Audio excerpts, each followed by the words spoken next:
Hello students, मेरा नाम है दिव्य त्रिपाठी। आईक्यू शटर में आपका स्वागत है। चलिए शुरू करते हैं। जैसा कि हम लोग कॉन्टिनेंट्स को पढ़ रहे हैं, जिसमें अब हम लोग का चल रहा है अफ्रीका कॉन्टिनेंट। तो अफ्रीका के बारे में हम लोगों ने दो वीडियो के माध्यम से कई सारी चीज़ें सीखी, कई सारी चीज़ें जानी। और इसी के क्रम में मैं अगला एक वीडियो अफ्रीका पे ही लेके आया हूँ, जो कि एक फाइनल वीडियो होगा। इसके बाद आपका अफ्रीका जो कॉन्टिनेंट है वो पूरी तरीके से कंप्लीट हो जाएगा।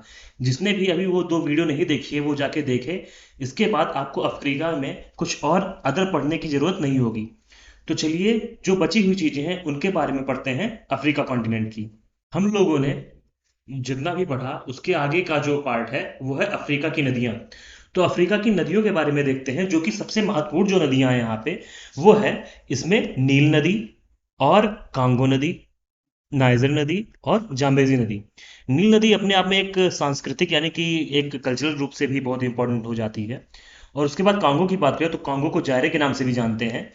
जो आपकी कांगो नदी है, उसके बारे में इंपॉर्टेंट बात यह है कि ये भूमध्य रेखा को दो बार काटती है, यानी इक्वेटर को दो बार काटती है ये नदी। तो चलिए इन नदियों के बारे में अच्छे तरीके से समझते हैं क्या क्या इनकी इंपॉर्टेंट फीचर्स हैं।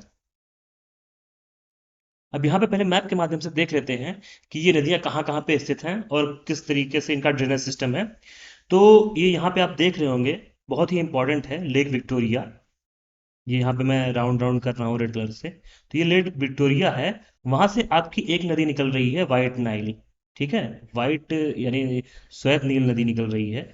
और उसके बाद यहाँ पे आप देख रहे होंगे, ये यहाँ पे एक लेक टाना पड़ती है, यहाँ पे मेंशन नहीं किया है। तो लेक टाना से निकलती है ब्लू नाइल। तो ये दोनों जो नदियां हैं वो जाके यहाँ पे सूडान में खार्तूम में मिलती हैं। उसके बाद यहाँ से एक साथ आगे बढ़ती हैं और ये नील नदी का निर्माण करती हैं।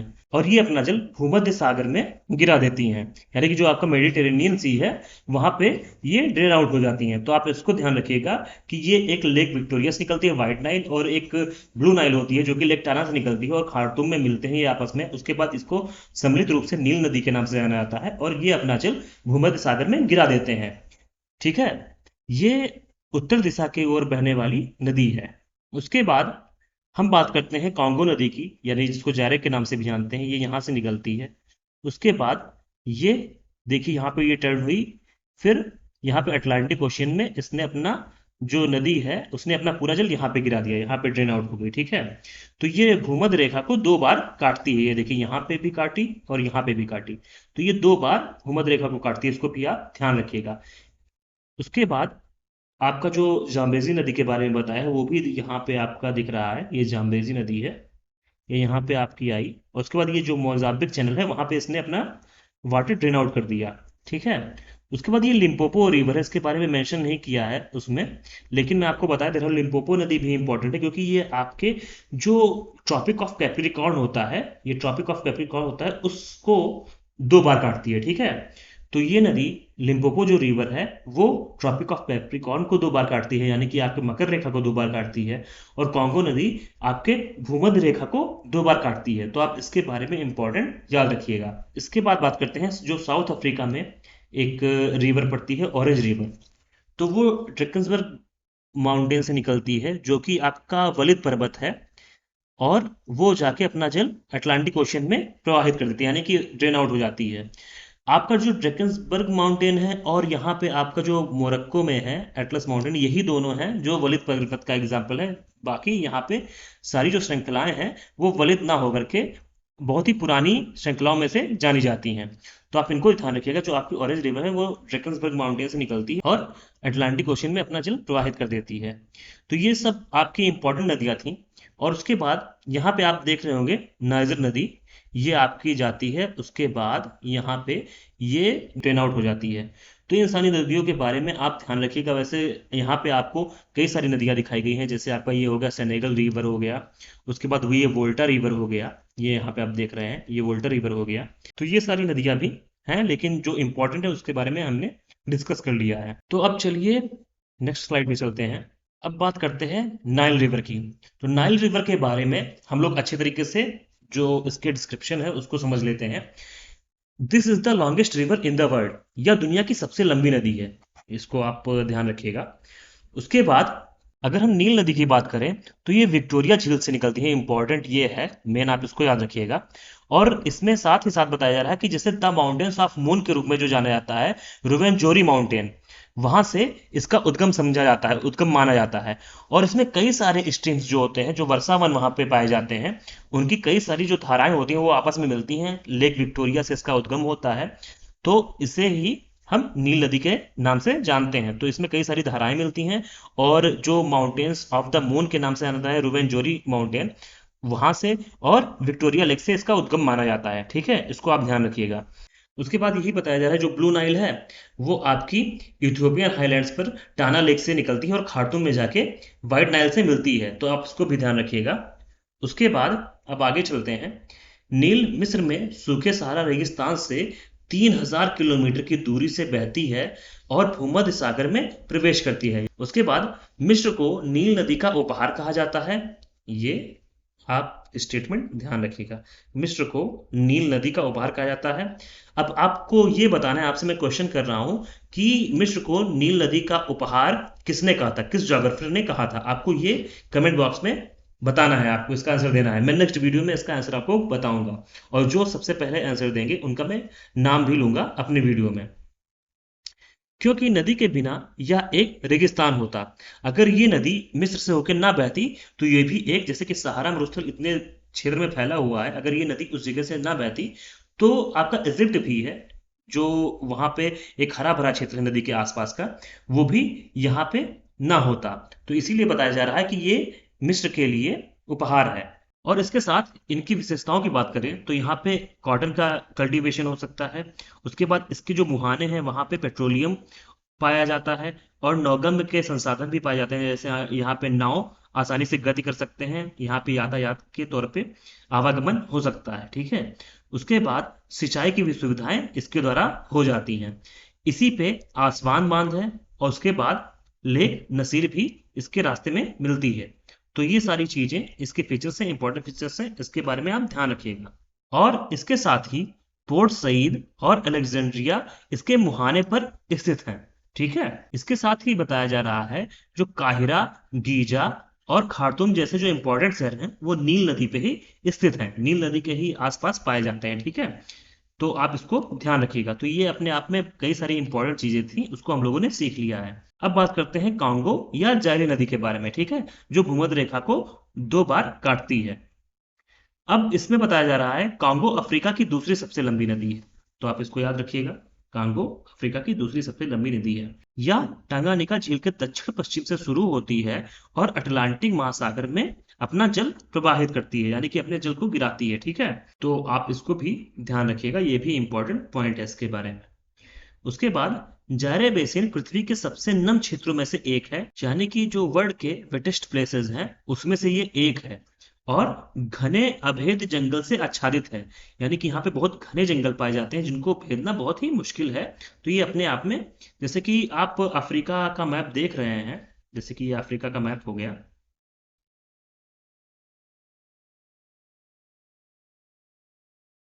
तो आप देख सकते हैं कि यहाँ पे एक माउंटेन है, फोल्ड माउंटेन है, यहाँ पे एक फोल्ड माउंटेन है। ठीक है।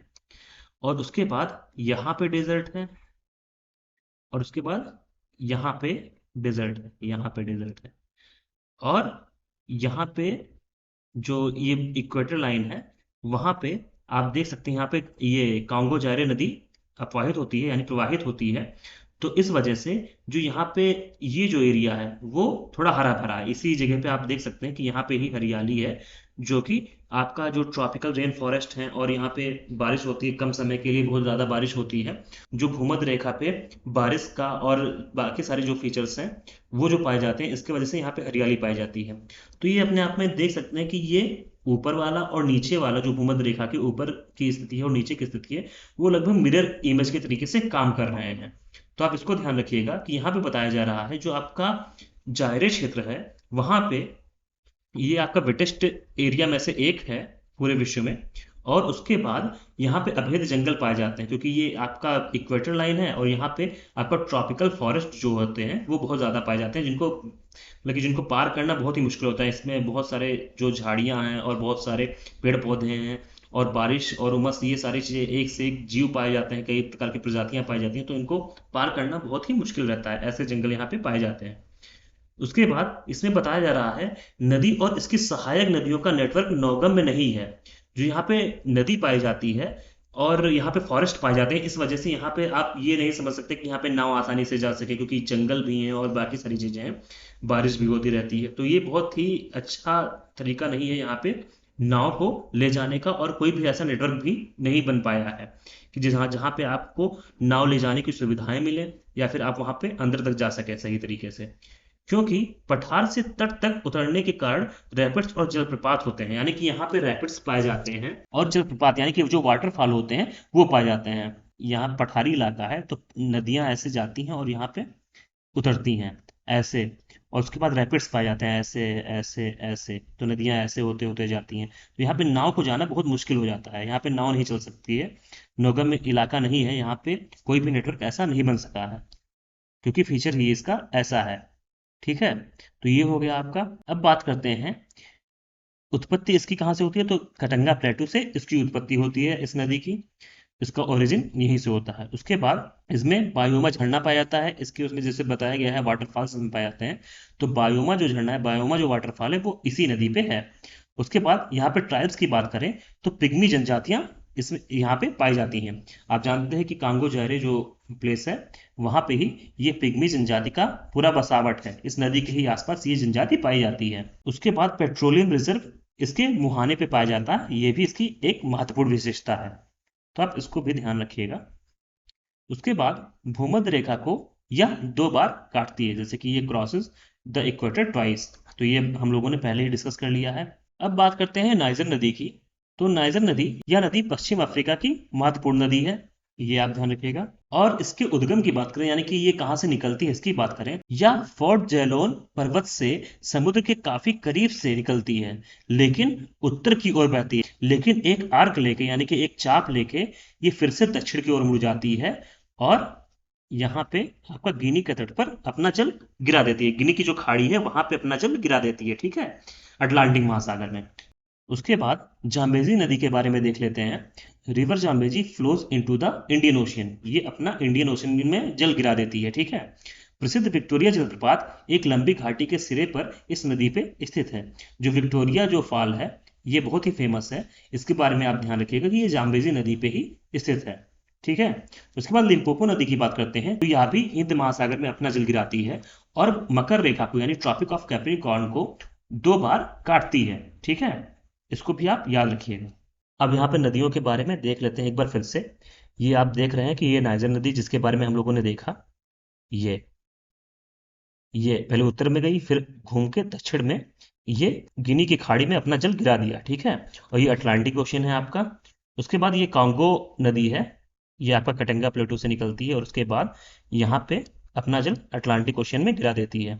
उसके बाद ये आपकी जम्बेजी नदी है जो इंडियन ओशियन में अपना जल गिरा देती है, जो कि इंपॉर्टेंट है, और इसी पे आपका विक्टोरिया फॉल स्थित है। उसके बाद ये आपका लिम्पोपो रिवर हो गई, जो कि इंडियन ओशियन में अपना जल गिराती है, और ये ट्रॉपिक ऑफ कैप्रिकॉर्न को 2 बार काटती है, यानी मकर रेखा को 2 बार काटती है। अब इसके बाद ऑरेंज रिवर के बारे में भी अभी अगले स्लाइड में देखेंगे, तो ये भी आप देख लीजिए, ये ड्रिकसबर्ग माउंटेन से निकलती है और उसके बाद अटलांटिक ओशन में अपना जल गिराती है, ठीक है। तो आशा करता हूँ कि आपको ये समझ में आ रहा होगा, आपको मैप से भी पढ़ाते हुए चल रहा हूँ कि जिससे कि आपको कन्फ्यूजन कोई भी ना रहे, ठीक है।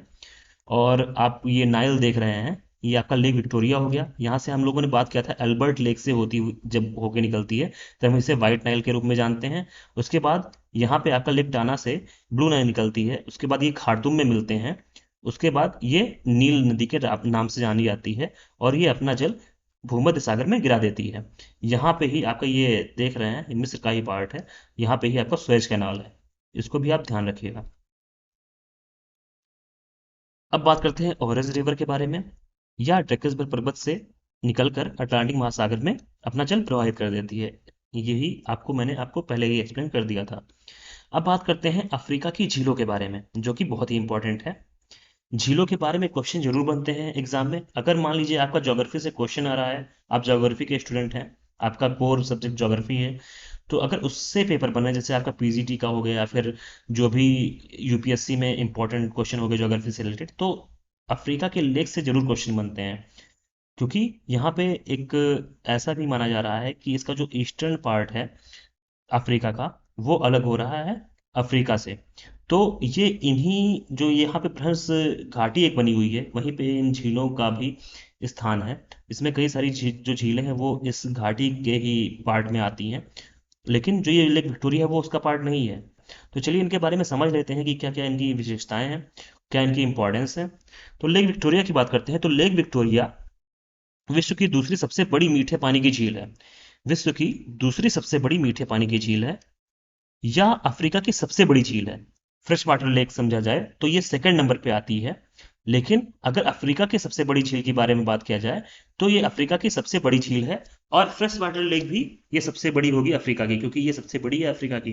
तो ये तो कॉमन सेंस की बात है। या ग्रेट रिफ्ट वैली की दो शाखाओं के बीच ब्लॉक पर्वत पर स्थित है।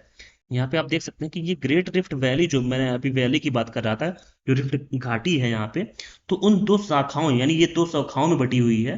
जो ये जैसे कि मान लीजिए ये आपका ये ग्रेट रिफ्ट वैली वाई क्या शेप की है, ये रिफ्ट वैली, ठीक है।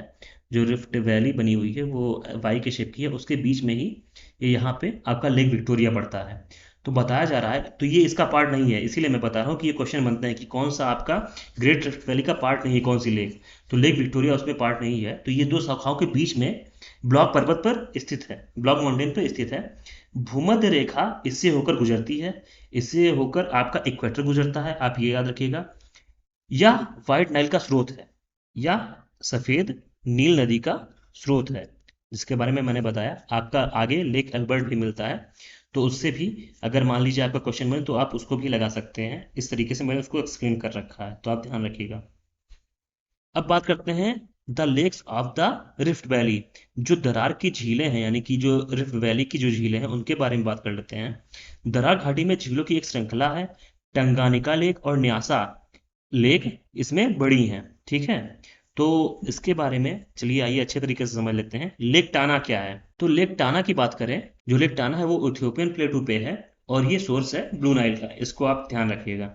अगर लेक चाड़ की बात करें तो इसके बारे में बताया जा रहा है, सहारा रेगिस्तान में दक्षिणी किनारे पर, यानी जो इसका साउदर्न एज है उस पर चाड़ झील अंतर्देशीय जल निकासी के एक क्षेत्र में है, यानी कि जो इनलैंड ड्रेनेज है उस क्षेत्र में पाया जाता है।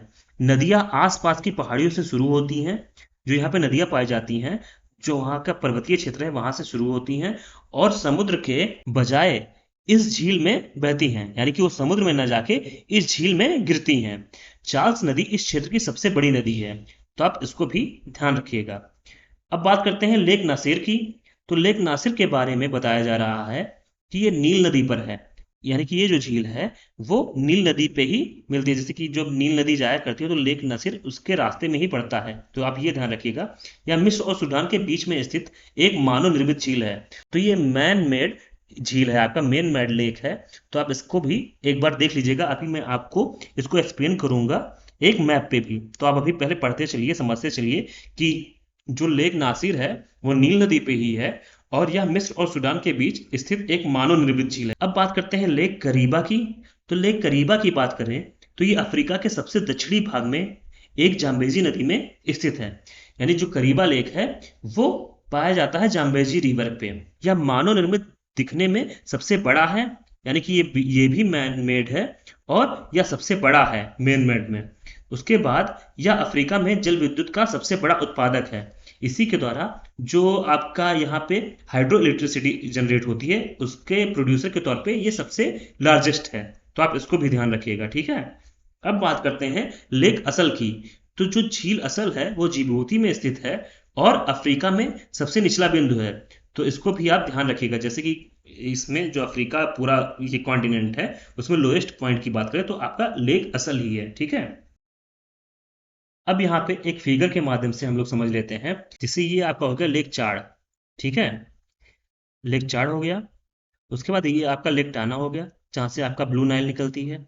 उसके बाद आपका यहाँ पे लेक टुर्काना है, यहाँ पे लेक अल्बर्ट है, और यहाँ पे लेक विक्टोरिया है। लेक विक्टोरिया से व्हाइट नाइल होती हुई यहाँ पे लेक अल्बर्ट से फिर यहाँ पे ऐसे जाती है, और फिर लेक टना से होती हुई यहाँ पे जाती है लेक यहाँ पे खार्तूम में मिलते हैं, फिर ऐसे जाके यहाँ पे मेडिटेरेनियन सी में गिर जाते हैं। यहीं पे लेक नासिर भी है आपका, आप ये ध्यान रखिएगा, ठीक है। उसके बाद आपका यहाँ पे हो गया लेक टांगानिका। उसके बाद यहाँ पे आपका एक हो गया लेक न्यासा। तो आप इनके बारे में ध्यान रखिएगा। आपकी ये सारी जो झीलें हैं, ये महान ब्रह्मपुत्र की झीलें हैं, लेकिन आपका लेक जो विक्टोरिया है वो नहीं है, ठीक है। ये यहाँ पे ये हो गया, ये वाई आकार बना रहा है, लेकिन ये आपका विक्टोरिया जो लेक है वो अलग है। आप इसको ध्यान रखिएगा। अब चलिए आगे बढ़ते हैं। अब डैम की बात करते हैं कि कौन कौन से महत्वपूर्ण डैम हैं और झरने कौन कौन से हैं और कहाँ पे स्थित है, कौन कौन सी कंट्री में स्थित है। तो आपका डैम या वाटरफॉल की बात करें तो ये जो आसवान डैम है, यानी कि ये बहुत ही इंपॉर्टेंट है, वो नील नदी पे ही स्थित है और ये आपके इजिप्ट में पड़ता है, यानी मिस्र देश में पड़ता है। अब करीबा डैम की बात करें तो ये जाम्बेजी रिवर पे है और ये जिम्बाब्वे और जाम्बिया आपके कंट्री में पड़ता है। उसके बाद किंजी डैम की बात करें तो ये आपका नाइजर नदी पे है और उसके बाद ये नाइजीरिया कंट्री में पड़ता है। काहोरा बासा, जो आपका काहोरा बासा डैम है वो जाम्बेजी रिवर पे है और ये आपकी मोजाम्बिक कंट्री में पड़ता है। उसके बाद अगर अब यहाँ पे डैम हो गया, आप वाटरफॉल की बात करते हैं। विक्टोरिया जो वाटरफॉल है वो अभी हम लोगों ने डिस्कस किया, वो जाम्बेजी रिवर पे है और आपके जाम्बिया और जिम्बाब्वे में पड़ता है। उसके बाद बोयोमा जो आपका फॉल है, वाटरफॉल है, वो जायरे रिवर पे है और उसके बाद ये आपके डेमोक्रेटिक कॉन्गो में पड़ता है। तो चलिए अब देख लेते हैं कि अफ्रीका का क्लाइमेट कैसा है। तो कहीं पे भी जाते हैं तो हम लोग क्लाइमेट ज़रूर देखते हैं, जैसे कि इस टाइम पे गर्मी पड़ रही है या फिर इस टाइम पे बारिश हो रही है, तो हम लोग घूमने कहाँ जा सकते हैं। जैसे कि अब बारिश का मौसम आया है तो एक से एक गाने आ रहे हैं, सभी लोग घूमने जा रहे हैं, कोई पकौड़े खा रहा है, कोई रील बना रहा है। तो ऐसे ऐसे मतलब कि इस क्लाइमेट का बहुत असर पड़ता है हमारे जीवन पे।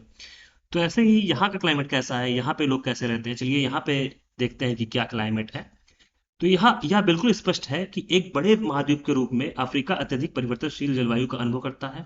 यहाँ पे एक बहुत ही बड़ा कॉन्टिनेंट है। यहाँ पे आप देख सकते हैं कि ये कॉन्टिनेंट ही एक ऐसा कॉन्टिनेंट है जो चारों गोलार्ध में पड़ता है, यानी कि आपका ईस्ट में भी, वेस्ट में भी, साउथ में भी और नॉर्थ में भी। तो इस तरीके से ये अलग तरीके यानी परिवर्तनशील तरीके की जलवायु का अनुभव करता है।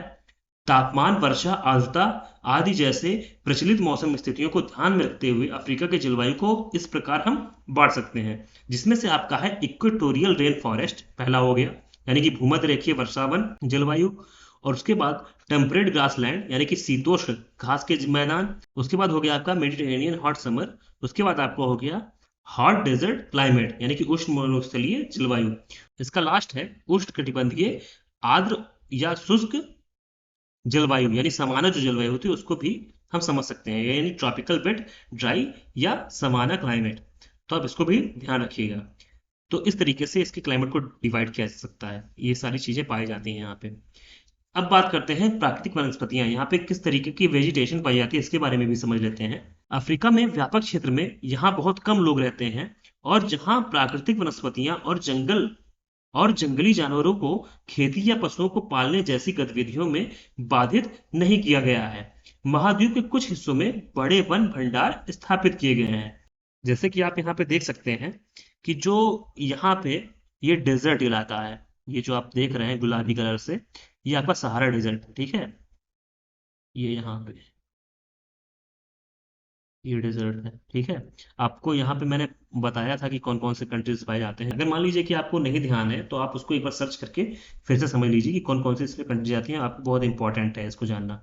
उसके बाद ये आपका साहिल क्षेत्र हो गया, जो आपको थोड़ा सा ऑरेंज कलर में दिख रहा है, यहाँ पे आप देख रहे हैं एक पट्टी नुमा आपको आकृति दिख रही है। और यहाँ पे जो आपके येलो से है वो समानास पाए जाते हैं।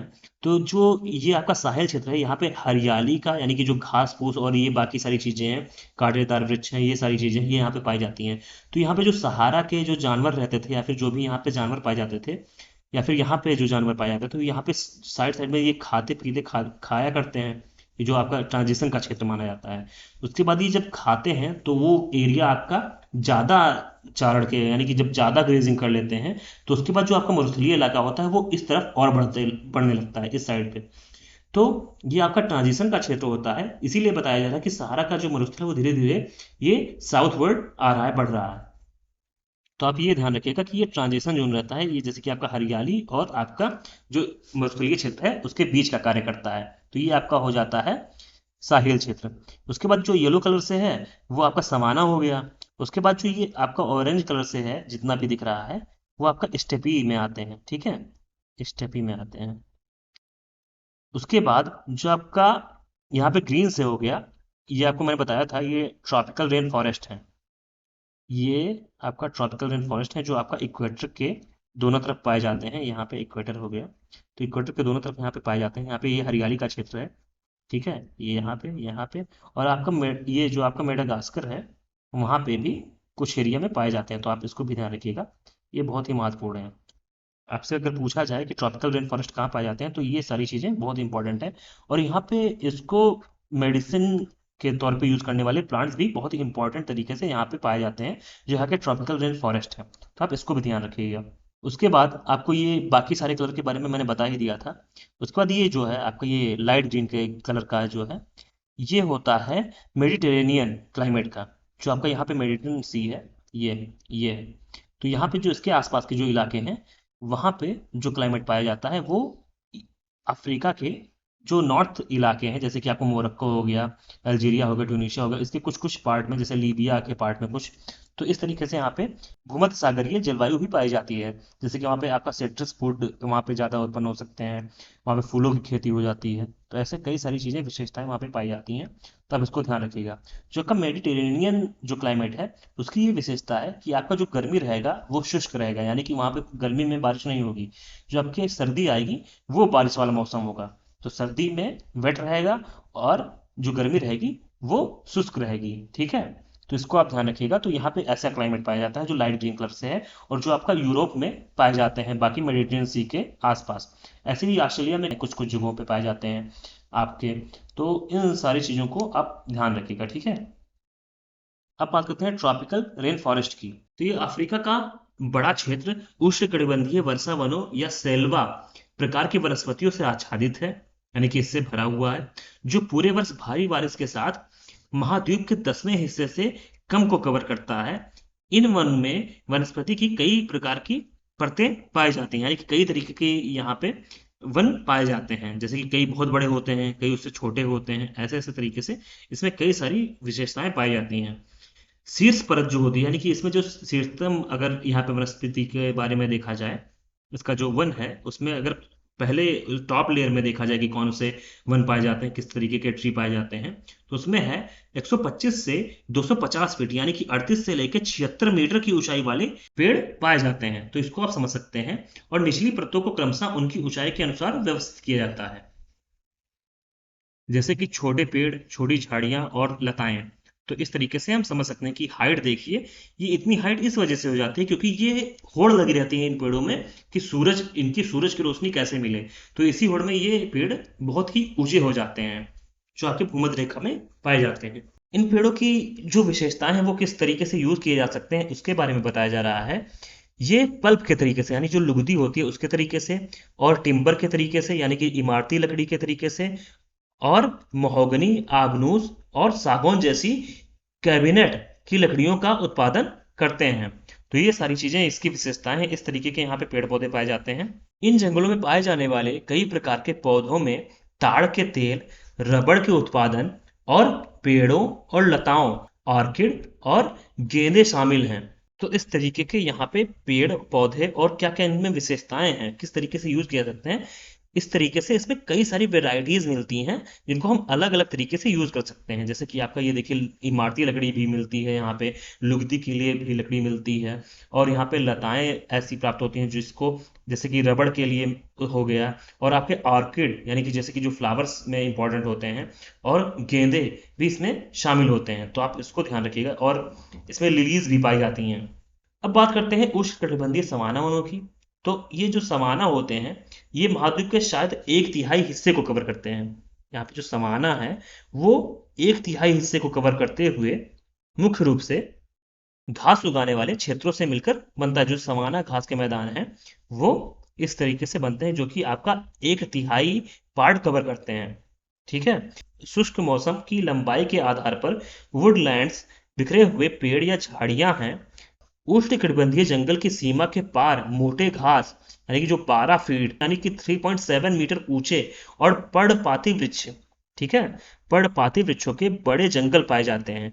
वे उष्णकटिबंधीय वर्षा वनों में पाए जाने वाले कई सदाबहार भी शामिल हैं, जैसे कि ताड़ के तेल, रबड़ के पेड़ और अफ्रीकी आबनूस के पेड़। तो ये सारी चीजें यहाँ की विशेषताएं, ये सारी चीजें पाई जाती हैं इस क्षेत्र में। जो समाना आपका होता है उसमें ये सारी चीजें पाई जाती हैं, ठीक है। भूमध्य रेखा से दूर उत्तर और दक्षिण में वर्षा कम हो जाती है। एक जो आपका इक्वेटर है उसके अगर उत्तर में जाएं और दक्षिण में जाएं काफी दूर तक, तो उसके बाद यहाँ पे वर्षा कम हो जाती है, ठीक है। और एक ऐसा क्षेत्र है जहाँ भूमध्य रेखीय क्षेत्र के विपरीत एक निश्चित शुष्क मौसम होता है, जहाँ हमेशा बारिश होती है। उसके बाद यह सूडान प्रकार की जलवायु है और इसमें उष्णकटिबंधीय घास के मैदान या सवाना वनस्पति उत्पन्न होते हैं। तो इस जो वेजिटेशन है उसकी जो क्लाइमेट की बात करें तो वो सूडान टाइप की क्लाइमेट है। और ये ट्रॉपिकल ग्रासलैंड यहाँ पे पाया जाता है, जिसे हम सवाना वेजिटेशन के नाम से भी जानते हैं। तो आप इसको ध्यान रखिएगा।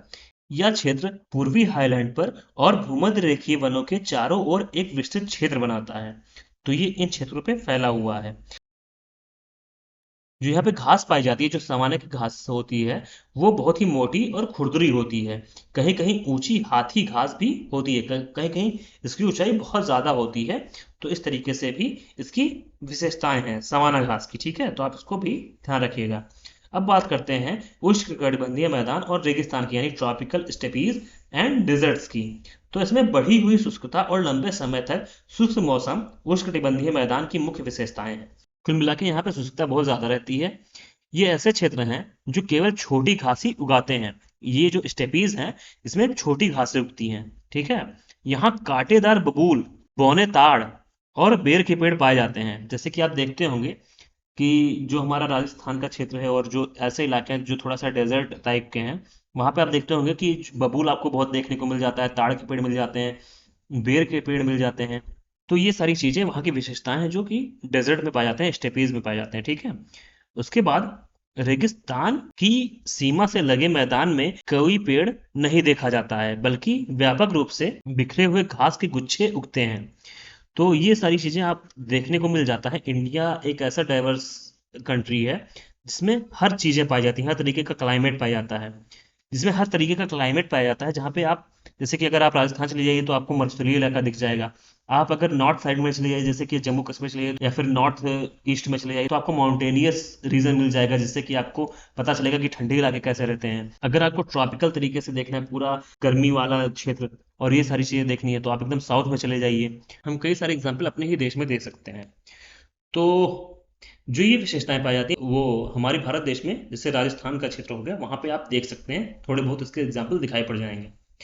उसके बाद यहाँ पे बताया जा रहा है औसत में वनस्पति में खजूर, अंजीर के पेड़, विलो, चिनार और इमली शामिल है। मोहब्बतें फिल्म में जो ऐसे पत्ता गिरता है, मतलब कि पत्ता ही उड़ा करता है, तो जो पत्ता गिरता है वो चिनार का ही होता है। सर्च करके देखिए, मजा आएगा। तो औसत में वनस्पति में खजूर, अंजीर के पेड़, विलो और चिनार और इमली शामिल है, ठीक है। तो आप इसको ध्यान रखिएगा। अब बात करते हैं भूमध्य सागरीय वन की। तो अफ्रीका में भूमध्य सागरीय प्रकार की वनस्पति उत्तरी और दक्षिणी तट पर पाई जाती है। जैसे कि मैंने बताया था कि मेडिटेरेनियन फॉरेस्ट आपके मोरक्को साइड में, जो आपका अफ्रीका का नॉर्थ साइड है वहां पे, और जो आपका नीचे साइड है जो साउथ अफ्रीका में कुछ जगहों पे पड़ता है, वहां पे ये पाया जाता है। इस टाइप की वनस्पतियां यहाँ पे पाई जाती हैं। उसके बाद पर्णपाती और सदाबहार दोनों प्रकार की झाड़ियां और छोटे पेड़ उगाए जाते हैं। इसको भी आप ध्यान रखिएगा। उसके बाद पौधे लंबे शुष्क ग्रीष्मकाल का सामना करने में सक्षम हैं।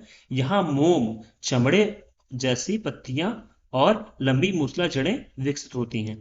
जो कि आपके भूमध्य सागरीय जलवायु की विशेषता है, वो सारी चीजें जहाँ पे पाई जाती हैं इस तरीके के वनस्पति वहां पे मिलने स्वाभाविक हैं। तो ये सारी चीजें वहां पे मिलती हैं, ठीक है। उत्तरी क्षेत्र में कॉर्क, ओक, जैतून के पेड़, देवदार और चीड़ उगाए जाते हैं। दक्षिण में लॉरेल्स, देवदार और आयरनवुड उगाया जाता है। घास और कम फूल वाले पौधे केवल बरसात के महीने में ही उगते हैं। तो ये सारी चीजें इस क्लाइमेट की विशेषताएं हैं जो यहाँ पे पाई जाती हैं। अब बात करते हैं पर्वतीय वन की। तो हाईलैंड्स की पर्वतीय वनस्पति विशेष रूप से इथियोपिया में और ग्रेट रिफ्ट वैली के पहाड़ ऐसे ही उदाहरण हैं। ठीक है। तो यहाँ पे पर्वतीय वनस्पति पाई जाती है, क्योंकि आपका हाईलैंड जो इथियोपियन हाईलैंड्स है वहां पे पाए जाते हैं, और जो ग्रेट रिफ्ट वैली के आसपास के जो पहाड़ हैं वहां पे जो वनस्पतियां उगती हैं वो इसका एग्जाम्पल है पर्वतीय वन का। उसके बाद ऊंचाई, अक्षांश और हवाओं की दिशा के आधार पर वनस्पतियां बढ़ती हैं। पर्वतीय वन के अंतर्गत आने वाले क्षेत्र में बहुमूल इमारती लकड़ियां होती हैं, ठीक है, और कैबिनेट की लकड़ियों के साथ साथ बांस और कॉफी और केले की जंगली किस्में पैदा होती हैं। पहाड़ की ढलानें घने सदाबहार जंगलों से आच्छादित हैं। तो इनकी ये विशेषताएं आप याद रखिएगा। उसके बाद बताया जा रहा है दक्षिण अफ्रीका का हाई वेल्ड समुद्री तल से 300 समुद्री तल से 3,500 और 11,000 फीट यानी कि 1,070 और 3,350 मीटर के बीच समशीतोष्ण घास का मैदान है। तो ये बताया जा रहा है दक्षिण अफ्रीका का जो हाई वेल्ड इलाका है उसके बारे में, ठीक है। अब बात करते हैं हम मैंग्रोव वन की। तो मैंग्रोव ज़्यादातर अफ्रीका के तट पर पाए जाते हैं, यानी कि किनारों पर पाए जाते हैं। अगर इनके व्यापक तौर पे बात करें कि यह कहाँ पे पाए जाते हैं, तो ये गिनी की खाड़ी के पास ज़्यादा फैले हुए हैं। तो इसको आप ध्यान रखिएगा कि मैंग्रोव वन जो है आपके, वो गिनी के तट पे ज़्यादा फैले हुए हैं। नॉर्मली तो ये अफ्रीका के तट पर पाए जाते हैं, लेकिन गिनी के तट, जो गिनी की खाड़ी है उसके आसपास के इलाके में ज़्यादा व्यापक तौर पे मैंग्रोव वन पाए जाते हैं। मैंग्रोव के अलावा मैला मुहाना और ज्वारीय फ्लैट में जीवन के अनुरूप विभिन्न प्रकार के पेड़ पाए जाते हैं। तो जैसे उस इलाके में जिस तरीके से जो मर्डी एस्चुरीज है वहाँ पे, और जो गंदला, जो आपका ज्वारीय फ्लैट पाए जाते हैं, यानी कि जो गंदा मुहाना है, वहाँ पे जिस तरीके से और भी चीज़ें उग सकती हैं, या फिर जो चीज़ें, जो ट्री पनप सकते हैं, वहाँ पे कई तरीके के पेड़ भी उग जाते हैं, ठीक है। पश्चिमी और मध्य अफ्रीका की बड़ी नदियों और झीलों के किनारे स्वैम्प और मार्श यानी कि जो दलदल होते हैं वो पाए जाते हैं, ठीक है। जो यहाँ की बड़ी नदियां और झीलें हैं उनके किनारों पे दलदल पाए जाते हैं। पपीरस, लंबी घास यानी टाल ग्रासेस एंड लोटस यानी जो कमल होते हैं, वो बहुत ही कॉमन तरीके से यहाँ पे पाए जाते हैं। इसको भी आप ध्यान रखिएगा। अब अफ्रीका के खनिज भंडार के बारे में समझते हैं, क्योंकि ये अपने आप में बहुत ही मिनरल रिच कंट्री है। लेकिन ये है कि यहाँ पे जो डेवलपमेंट है उस वो अच्छे तरीके से नहीं हुआ है, इस वजह से इसको दोहन करने में इनको परेशानी हो रही है, या फिर उतना डेवलप्ड नहीं है ये कि इसको निकाल सके। लेकिन यहाँ पे जो मिनरल्स होते हैं वो बहुत बड़ी मात्रा में पाए जाते हैं। तो यहाँ पे पेट्रोलियम पाया जाता है, कोयला, लोहा, हीरा, सोना, यूरेनियम, प्लेटिनम। तो ये सारी चीजों के भंडार पाए जाते हैं यहाँ पे, ठीक है। तो यहाँ पे मैप में कंट्रीज दिखाई दे रही हैं और वहाँ पे क्या क्या चीजें मिल रही हैं, उस हिसाब से हम लोग समझ सकते हैं। कंट्रीज के जगह पे डायरेक्ट वहाँ पे बताया जा रहा है कि यहाँ पे क्या क्या चीजें इंपॉर्टेंट हैं उस कंट्री में। तो आप देख सकते हैं जो ब्लैक है, ब्लैक से आपका ऑयल दिख रहा है। तो यहाँ पे देखिए जो अल्जीरिया है वो आपका हो गया पेट्रोलियम एंड नेचुरल गैस के लिए इंपॉर्टेंट। और उसके बाद ये कौन सा देश था, जल्दी बताइए आप। मैं आपको एक हिंट दे रहा हूँ। ये जो एल है उससे इस कंट्री का नाम है। तो आप इसको बताइए। अब आप कोई भी नेम ना बता दीजिएगा अपने फेवरेट एक्टर का या फिर किसी भी चीज का। यहाँ पे कोई लंदन ना बता दे, तो देखिएगा ये लंदन नहीं है, यहाँ पे लीबिया है। और इसी तरीके से यहाँ पे ऑयल यहाँ पे है। उसके बाद यहाँ पे पेट्रोलियम एंड पेट्रोलियम प्रोडक्ट्स हो गया यहाँ पे। आपको ये जो मैं ये सर्कल कर रहा हूँ, आपको इन कंट्रीज का नाम भी बताना है मुझे, ठीक है। और खुद भी आप याद कर लीजिएगा कि कहाँ पे कौन कौन सी चीजें पाई जा रही हैं। यहाँ पे भी आपको ऑयल पाया जा रहा है, और उसके बाद यहाँ पे भी क्रूड ऑयल है आपका, यहाँ पे भी आपका पेट्रोलियम है। ये आपका एक जगह जो छोटा सा है, ये आप बताइए कौन सी कंट्री है। यहाँ पे टिम्बर पाया जाता है, ठीक है। यहाँ पे क्रूड ऑयल नहीं पाया जाता, यहाँ पे टिम्बर पाया जाता है। उसके बाद यहाँ पे आपका, यहाँ पे भी आपका क्रूड ऑयल, पेट्रोलियम प्रोडक्ट्स, और यहाँ पे भी आपका पाया जाता है क्रूड ऑयल। उसके बाद फूड एंड ड्रिंक्स की बात करें तो फूड के मतलब कि यहाँ पे फिश पाई जाती है। जो आपका ये तट हो गया, यहाँ पे ग्रीन से फिश पाई जाती है। और यहाँ पे आपका कोकोआ, कोकोआ बीन्स यहाँ पे पाया जाता है। यहाँ पे अनाज पाए जाते हैं, ठीक है। यहाँ पे कॉफ़ी पाई जाती है। यहाँ पे लाइव स्टॉक्स पाए जाते हैं। यहाँ पे चाय, यहाँ पे कॉफ़ी, ठीक है। आप ये बताइए कि इसे हम क्या कहते हैं। चलिए मैं ये आपको बता दे रहा हूँ कि क्या कहते हैं, बस आपको ये बताना है कि इसमें कौन कौन सी कंट्रीज आती हैं। इसे हम हॉर्न ऑफ अफ्रीका कहते हैं, हॉर्न ऑफ अफ्रीका। अब आपको बताना है कि इसमें कौन कौन सी कंट्रीज आती हैं, ठीक है, कमेंट बॉक्स में करके बताइए। जो सबसे पहले इस क्वेश्चन का आंसर देगा उसका भी मैं नेम लूंगा अपने अगली आने वाली वीडियो में, ठीक है। और इससे पहले वाला जो क्वेश्चन पूछा था उसका भी जो सबसे पहला आंसर देगा उसका भी मैं नेम लूंगा। अब यहाँ पे देख लीजिए डायमंड, यहाँ पे बहुत ही बड़ा क्षेत्र है, यहाँ पे आपको पता होगा ये कॉन्गो जहरी नदी जो जाती है ये सब।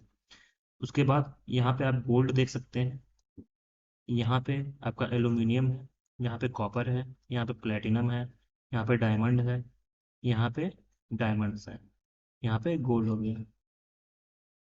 आपको जैसे कि कोई भी कंट्रीज हैं आप उनको मैप को ओपन करिए और यहाँ पे इस मैप को ओपन करिए, इसके इसका स्क्रीनशॉट ले लीजिए और देखिए मिलाइए कि हाँ यहाँ पे कौन सी कंट्रीज हैं या किसके लिए फेमस है। जैसे कि इसमें कई सारे क्वेश्चन मिलते हैं मिलाने वाले आपके कई सारे कम्पिटेटिव एग्जाम्स में, तो आप मिलाने के लिए इस मैप के थ्रू बहुत आसानी से समझ सकते हैं, ठीक है। यहाँ पे आयरन और हो गया, यहाँ पे हो गया आपका क्लॉथिंग एंड टेक्सटाइल, उसके बाद आपका यहाँ पे भी क्लॉथिंग एंड टेक्सटाइल हो गया, यहाँ पे आपका गोल्ड हो गया, यहाँ पे आपका डायमंड हो गया, यहाँ पे आपका कॉफ़ी हो गया, ठीक है। तो ये सारी चीज़ें हैं, बहुत इंपॉर्टेंट है, इस वजह से मैंने इसको आपको एक्सप्लेन कर दिया है। मैंने आपको कंट्रीज़ का नाम नहीं बताया लेकिन आपको ये होमवर्क है, आप खुद करना है, क्योंकि अभी आप इसको बंद कर देंगे उसके बाद कुछ पढ़ना नहीं है आपको आगे। तो आप इसको ओपन करिए, अपना भी मैप ओपन करिए ऑक्सफोर्ड की, आप एटलस ओपन कर लीजिए और उसके बाद शुरू कर दीजिए अपना काम, होमवर्क। अब इसी तरीके से हम लोग आगे भी देखते हैं क्या क्या चीज़ें हैं। यहाँ पे जैसे गैस पाया जाता है, यहाँ पे ये पेट्रोलियम के लिए फेमस है। उसके बाद ये कैमल हो गया आपका, ये हाउस हो गया, ये काऊ हो गया, ये काऊ हो गया, ये काऊ हो गया, ये गोट हो गया। एग्रीकल्चर के लिए ये सारी चीज़ें बताई जा रही हैं कि क्या क्या चीज़ें इंपॉर्टेंट है, ठीक है। यहाँ पे फूड के लिए है, यहाँ पे वेडिंग्स के लिए है, उसके बाद यहाँ पे फूड के लिए है, या लैपटॉप के लिए फेमस है, ये हो गया आपका काऊ, ठीक है। यहाँ पे सफारी के लिए है, और यहाँ पे build a house, food, petrol, cow, मतलब कि एक आपका मेंटल मैप बना रहे कि जिससे कि आप आसानी से इस चीज़ों को समझ सकें और याद रख सकें। और यहाँ पे एक आपको द्वीप के कई सारे छोटे छोटे दिखाई दे रहे होंगे, ये आपका कौन सा द्वीप समूह है आप ये बताइए। चलिए मैं एक काम आपका आसान कर दे रहा हूँ, मैं इसका बता दे रहा हूँ, ये आपका केप वर्डे है, ये आपका केप वर्डे आइलैंड है, ठीक है। तो आप इसको याद रखिएगा। और उसके बाद यहाँ पे एक और पड़ता है कनारी, ठीक है, तो इसको भी आप याद रखिएगा। अब देखते हैं अफ्रीका में कुछ सबसे प्रसिद्ध जनजातियां पाई जाती हैं, वो कहाँ पे पाई जाती हैं, जो कि बहुत ही इंपॉर्टेंट हैं, यहाँ की जनजातियां जरूर पूछी जाती हैं। जैसे कि आपका लेक्स के बारे में मैंने कहा था कि कोई ज्योग्राफी का क्वेश्चन पूछे तो जरूर पूछता है अफ्रीका से अगर रिलेटेड हो। तो इसी तरीके से इसकी जनजातियां भी बहुत ही इंपॉर्टेंट है, इस तरीके से कि एग्जाम में जरूर ही पूछी जाती हैं। तो कोई जो जूलू जनजाति है वो दक्षिण अफ्रीका में पाई जाती है। जो झोंसा है, यानी इसको देखते हैं एक्स से होता है, XHOSA, झोंसा है वो दक्षिण अफ्रीका की ही है। जो आपकी कारो है वो इथियोपिया की है। जो हमर है वो भी इथियोपिया की है। जो योरूबा है वो नाइजीरिया की है। जो हिम्बा है, HIMBA, वो है नामीबिया की। और उसके बाद शैन बुशमैन है, वो है आपका केन्या का। उसके बाद संबूरू है, वो है केन्या का। उसके बाद जो है मसाई, वो है केन्या और तंजानिया का, मसाई बहुत इंपॉर्टेंट है, ठीक है। उसके बाद हदजाबे, HADZABE, तो ये जो हदजाबे है, हदजाबे, हदजाबे, वो है तंजानिया की। तो ये कुछ बहुत ही इंपॉर्टेंट जनजातियां हैं, इनको भी आप ध्यान रखिएगा। उसके बाद साहिल क्षेत्र के बारे में, जैसे कि मैंने आपको वोकल तरीके से बता दिया था कि मौखिक तौर पे बता दिया था, अब चलिए एक स्लाइड के तौर पे भी समझ लेते हैं। साहिल क्षेत्र उत्तर में सहारा रेगिस्तान और दक्षिण में सूडानी सवाना के बीच अफ्रीका में संक्रमण, यानी जो मैंने बताया था आपका जो ट्रांजिशन का कार्य करता है, का एक पारिस्थितिक और जैव भौगोलिक क्षेत्र है। जैसा कि मैंने बताया था कि यहाँ पे दो तरीके की चीजें मिलती हैं, जैसे कि जो आपका रेगिस्तानी क्षेत्र है सारा का वो मिलता है, और दक्षिण में जो सुडानी सवाना क्षेत्र है वो मिलता है। तो ये इसका संक्रमण क्षेत्र है, यानी ट्रांजिशन जोन होता है, ठीक है। जैसे कि हम लोग कुछ गांव के रहते हैं, कुछ लोग शहर के रहते हैं, और उसमें से एक ऐसी पट्टी पाई जाती है जहाँ पे आप देखते होंगे शहरी चीजें भी हैं, जहाँ पे आपका फोटो स्टेट की दुकान खुल गई है, आपका मेडिकल सुविधाएं भी मिल रही हैं। एक गांव से लगा हुआ इलाका होता है और शहर से पहले का इलाका होता है। तो उस तरीके का जो इलाका होता है, उसी तरीके से आप इसमें भी समझ सकते हैं, जो रेगिस्तान से लगा हुआ इलाका होता है, और जो आपके जो ये यहाँ पे सूडानी समाना जो क्षेत्र होता है, जो हरियाली का थोड़ा सा क्षेत्र होता है, जहाँ पे झाड़ी और ये सारी चीजें पाई जाने लगती हैं, वो वाला क्षेत्र होता है, उसके संक्रमण का क्षेत्र है ये अफ्रीका में। ठीक है, तो यहाँ पे एक पारिस्थितिक और जैव भौगोलिक क्षेत्र है। यह अटलांटिक महासागर और लाल सागर के बीच उत्तरी अफ्रीका के दक्षिण मध्य में अक्षांशों में स्थित है, यानी ये फैला हुआ है। अब यहाँ पे मैप में देख लीजिए आप, ये आपका मौरितानिया हो गया, माली हो गया, नाइजर हो गया, चाड हो गया, सूडान हो गया, और उसके बाद ये आपका नाइजर हो गया, और ये आपका इरिट्रिया हो गया। तो इन सारे देशों में ये फैला हुआ है, यानी ये ट्रांजिशन क्षेत्र है ये आपका। ठीक है, पट्टी के पतले पट्टी के, ये तो बहुत चौड़ा चौड़ा दिखा गया है, पूरे देश को कवर कर लिया है, लेकिन ये कुछ पार्ट्स में पाए जाते हैं। ठीक है, और यहाँ पे उसके बाद ऊपर ये आपका हो जाएगा सहारा रीजन, उसके बाद यहाँ पे नीचे हो जाएगा सवाना। ठीक है, सवाना, जो अभी आपको मैंने ग्रीन कलर से दिखाया था। ठीक है, तो ये इस तरीके से ये ट्रांजिशन जोन होता है, ये आपका ये क्षेत्र जो होता है, यानी यहाँ पे दोनों तरीके की चीजें पाई जाती हैं, जैसे कि अलग करने का काम होता है, जैसे ये संक्रमण क्षेत्र होता है, मिलता है आपस में। ठीक है, आपको गांव वाला जो आपको एग्जाम्पल दिया उससे समझ में आ गया होगा। साहेल क्षेत्र की भौगोलिक परिभाषाएं अलग अलग हैं। आमतौर पर साहेल अटलांटिक तट पर सेनेगल से मॉरिटानिया, माली, बुर्किना फासो, नाइजर, नाइजीरिया, चाड और सूडान से होते हुए लाल सागर तट पर इरिट्रिया तक फैला हुआ है। ठीक है, जैसा कि मैंने आपको मैप पे भी समझा दिया है, इसको भी आप याद रखिएगा कि कहाँ कहाँ पे पाया जाता है, ऐसे भी क्वेश्चन बन जाते हैं कभी कभार। तो कुल मिला के आपको मैंने अफ्रीका के जो फिजिकल फीचर्स हैं और पॉलिटिकल जो फीचर्स हैं, जो इंपॉर्टेंट हैं चीज़ें, जैसे कि आपका रेगिस्तान हो गया, झीलें हो गई, देश में क्या क्या इंपॉर्टेंट है, आपका कौन सा जलप्रपात पाया जाता है, कौन सा डैम पाया जाता है, और किस जगह पे कौन से खनिज पाए जाते हैं। वैसे तो इसको आपको होमवर्क ही दे दिया है, लेकिन आप इससे आपका काम आसान होगा, थोड़ा सा मेहनत भी करेंगे तो आपको याद करने में भी आसानी रहेगी, आपको देश भी याद होंगे। तो आशा करता हूँ आपको सारी चीज़ें समझ में आई होंगी। तो अगर आपको कोई भी चीज़ें ना समझ में आए, कोई भी पॉइंट ना समझ में आया हो, आप कमेंट बॉक्स में पूछ सकते हैं, मैं उसका तुरंत रिप्लाई करूंगा। और अब नेक्स्ट वीडियो नेक्स्ट कॉन्टिनेंट पे आएगी, जो कि रहेगा जो भी आपका बचे हुए कॉन्टिनेंट हैं उस पे। ठीक है, तो चलिए नेक्स्ट वीडियो में मिलते हैं, तब तक के लिए थैंक यू सो मच, और लव यू ऑल। खुश रहिए, मुस्कुराते रहिए, और देखते रहिए आई क्वेश्चन। Thank you.